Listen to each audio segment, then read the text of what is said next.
Hello guys, may napapansin ako sa mga tao ngayon dito sa TikTok. Hindi ko nila lahat pero madami din namang mababait na nakakaintindi pero dumadami din ang hindi nakakaintindi. Hindi ko alam ba't maraming taong ganito dito ngayon. Please talk to guys, bakit may mga taong mahilig manghila pababa? Bakit? Ano dahilan? Maraming din ako napapansin na bagong followers nito lang kasi sasabihin matagal mo na siyang followers. Bakit kailangan niyo kami takutin?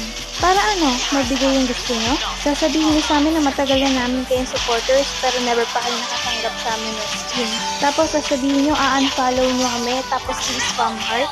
Para saan? Nagiging masaya ba kayo din? Gusto ko lang pang tanong, ano po bang nangyayari kapag may nangihila kayong content creator pababa? Ginagawa niyo yun kasi hindi kayo napansin? Hindi kayo na-replyan sa comment? At lalong-lalo na, hindi na ibigay yung gusto niyo. Hindi po namin maintindihan kung bakit galit na galit kayo sa aming mga content creator kapag hindi namin na ibibigay yung mga gusto niyo.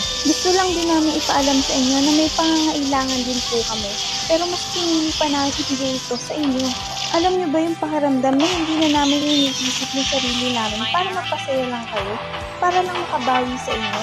Kaya sana po maintindihan niyo na hindi pagka bumabawi kami sa inyo ay lahat kayo ay bibigyan na namin. Isa lang ang hiling namin mga content creator na sana huwag kayong magalit kapag hindi namin naibigay yung mga gusto niyo. Dahil hindi po namin pinasok ang pagiging content creator para maging sponsor niyo.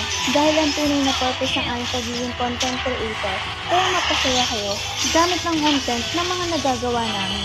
Hindi dahil sa mga ipinamimigay namin. Yung pinamimigay namin sa inyo, kusang loob yun para makabawi sa inyo. Pero wala sa obligasyon namin content creator na ibigay yung mga pangangailangan nyo. Yan yung sana'y maintindihan nyo. Sana po ay huwag kayong magalit sa akin. Dahil ito po yung nararamdaman namin sa tuwing may nagagalit sa amin kasi hindi namin nabibigay yung mga gusto niya.